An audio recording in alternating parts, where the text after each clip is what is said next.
Hey folks, welcome to Spooky Appalachia. For this video, I've got something a little special for you. I interviewed the authors of the book Don't Look Up, which is about the Wytheville UFO sightings that took place in the late 1980s. And now, 35 some years later, there's a UFO festival that you've seen us do videos on. It's a very interesting one. I wanted to cover the stories since it happened somewhere very close to me, and I hope you all enjoy it. Okay, so first up, we're going to talk to Danny Gordon about some of the things he experienced and the things that went on here in Wytheville, Virginia. In 1987, I was employed as a news director of WYV Radio, which is a small AM station in Wytheville, Virginia. Every day I would call the sheriff and get an update of what had been going on in the area, like a crime report. I would take and talk at him at length about what was going on. And of course, we don't have a lot of crime here, which is a good thing. But he told me that there had been a UFO sighting, and by his law enforcement and police, which I was interested in because you had some good, reliable witnesses. Yeah, that's a credible witness. And most of them had served in the military. And it was down at Fort Cheswell at Exit 80. And the more he talked about it, the more intrigued I got. Then later in the week, he had another report of a car that got run off the highway by a UFO down in Fort Chisholm, down at Exit 84. So I decided that myself and a friend of mine who worked in an airport in Florida, we decided to go out UFO hunting. Never been in my life, never thought about it. We went out and took a video camera, an RCA, and my 135 millimeter, went out to see what we could find and solve the mystery more or less. And we went out that night on Route 21, about 8.5, 10 miles out of town, and we stopped when we saw something, and it turned out it was like the size of a mothership. It was bigger than a ranch house in length, and it was totally silent. And a red orb came across the sky and docked in the back of it. Once again, no noise. I could have thrown a baseball in my younger days and hit it. Neither one of us took a picture, and it sailed off into the night. Of course, both of us fussed at the other one because we neglected to get, it would have filled the frame. We were that close to it, and we didn't get anything. But the next night, we came back with a photographer from Vogue magazine who flew in, and with a couple other people, including the Secretary of Interior's daughter, Mr. Baker. And she was here, and we went out UFO hunting the next night. And the guy from Vogue magazine took some pictures, and he shipped the film the next morning back to New York City, so we never saw it. I still don't know what he had on it. But it kind of took off from there, so we decided to have an unannounced live press conference at the radio station. So I talked to my boss after we decided to do it. But we had 5 or 6 TV stations and everybody else in there. And we had people who had seen something in the sky to talk with us and answer questions. And I really didn't do that much talking myself because it's hard to report on yourself. And I stayed out of it pretty well like that. But once that hit the airwaves, CNN, everything came to start recording and find out what was going on. So it was a madhouse. And from there it grew till Unsolved Mysteries decided to come and shoot an episode, which was the 100th episode on the season. It was 28 minutes long, which is long for one of their episodes. Yes, they do shorter. And that's when they had Robert Stack, but he never came here. Oh, okay. And once that aired, and Paul and I finished our book, then it went on from there. And today's UFO Festival is a product of that. I ran into Robin and her husband, Brian, and they started with the idea with me, and so together we worked to get this started 3 years ago.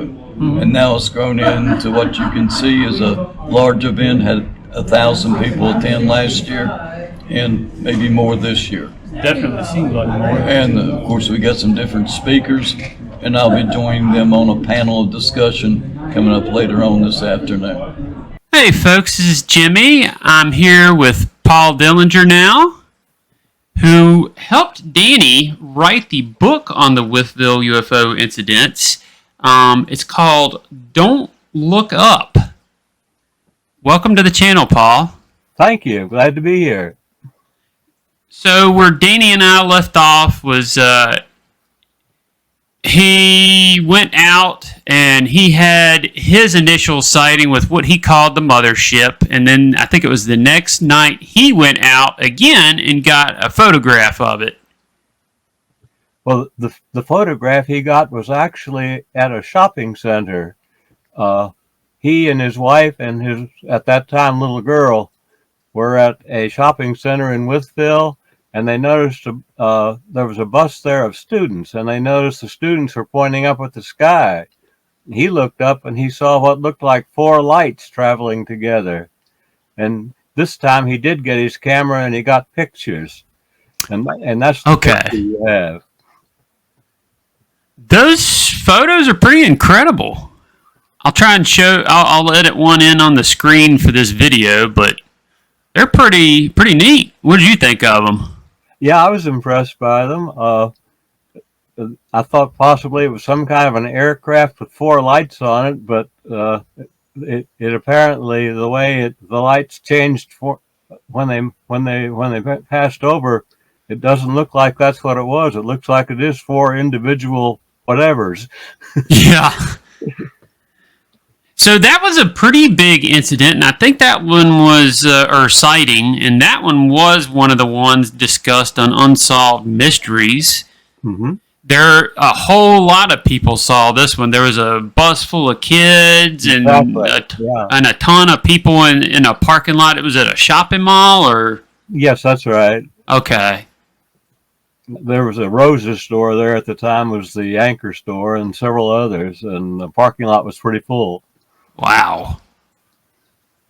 What was it? Do you know what the talk of the town was about it around this time, or? Well, that's a funny thing. There was actually a reporter who came down from the National Enquirer when all this was going on, and he interviewed people who had had sightings, and he said, well, all these people are so down to earth and reasonable, and they're not making wild speculations or seeing little green men. He says, I have nothing to write about. And he went home without writing anything. Wow. Yeah. So the people who reported the sightings, there was nothing sensational about it. They just said, this is what I saw. I don't know what it was. Take it or leave it. Yeah. I think Danny told me one time, I don't think this was the last time that I talked to him, but last year I think he said it was about 3,000 people had sightings. Right. It was, at least one source says it was the most per capita sightings of any place in the nation. Wow. Makes you wonder what was going on at Wytheville. It couldn't have just been that big water tower, could it? No. It's true that when something like this starts, everybody starts looking at the sky, and they see all kinds of things. They can mistake airplane lights.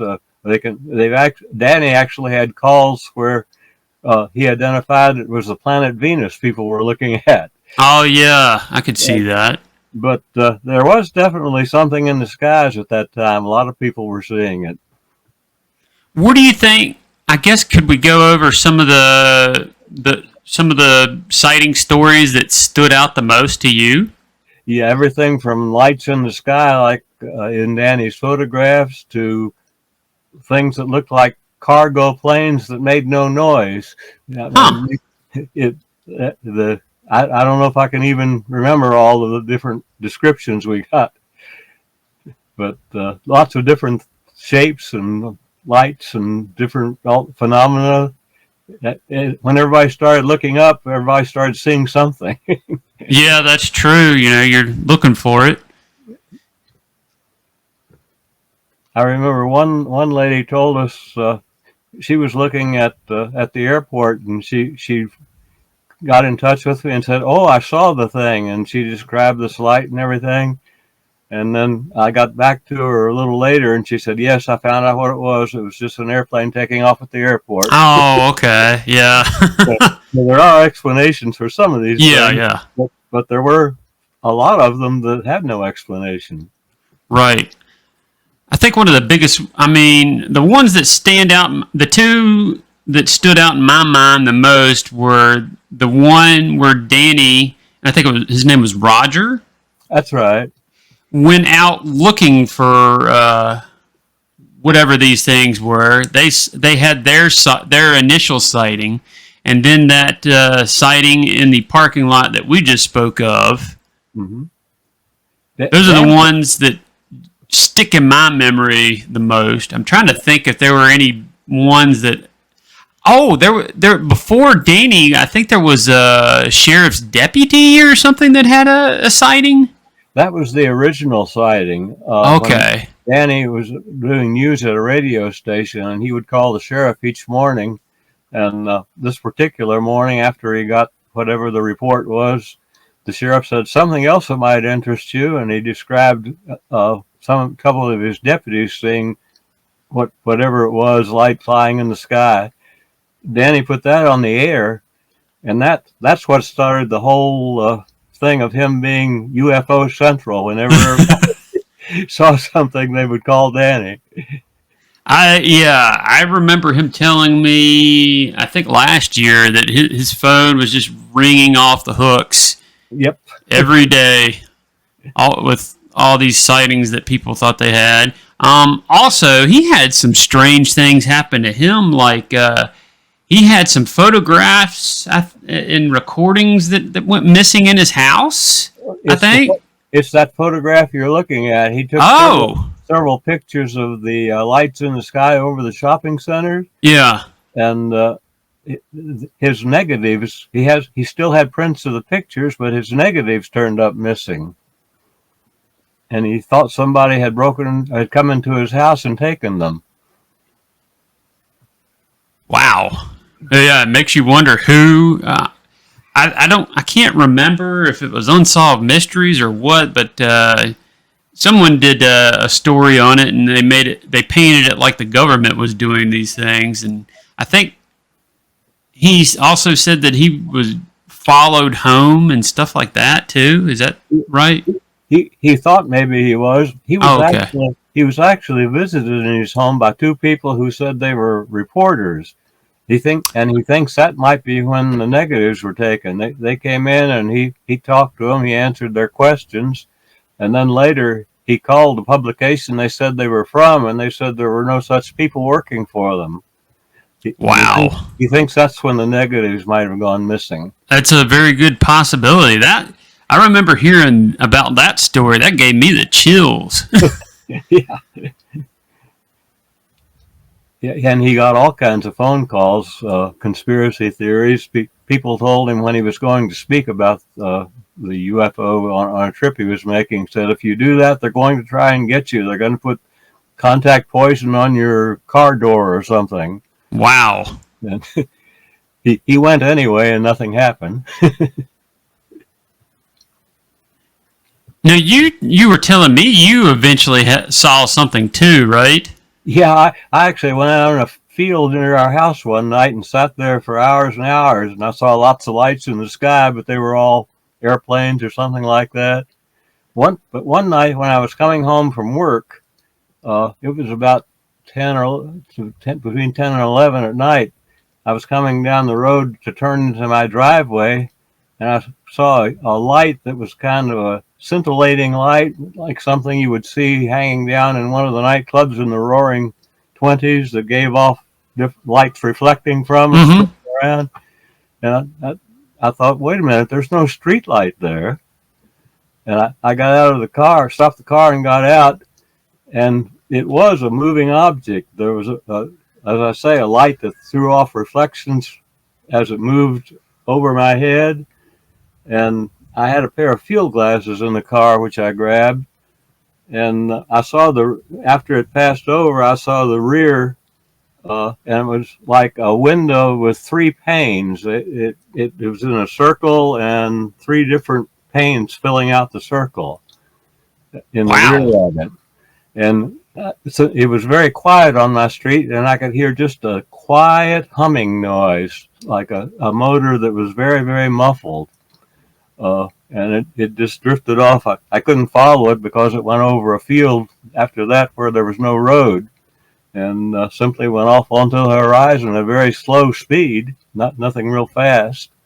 I don't know what it was, a blimp, a muffled helicopter. I just don't know. Now, you told me it wasn't that interesting. That's pretty interesting. Well, it was interesting, but I don't think it was a spaceship. Oh, okay. I just don't know what it was. Today, I'd say, well, that's a big drone, but of course there weren't any drones. Yeah. No, I don't guess they're necessarily spaceships. It could be anything, you know. Yeah, they could. I had a guy, I just did a story on it a couple weeks ago, sent me I think it was in the late 70s, he had a triangular shaped UFO chase him down the highway between Troutville and Salem, and it made me think about it because he said that it made a humming sound kind of like what you were talking about. Yeah, most of these others that people talk about have been silent, or they've been in a situation where there was ambient noise around them and they didn't hear anything. I think that sighting that Danny and Roger had, the craft made no noise. And they said it was a pretty big craft, too. I think about the size of a football field or something like that, I think.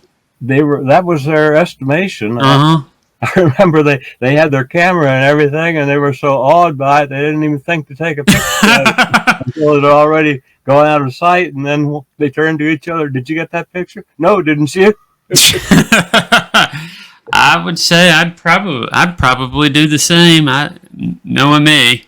Yeah, it's funny that they went out with the express intent of trying to get a picture if they saw anything, but it just surprised them so much. I'm glad he finally did get one, but yeah.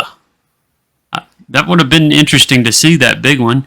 Yeah. I also had someone, this was also in 1987 in Shawsville, Virginia.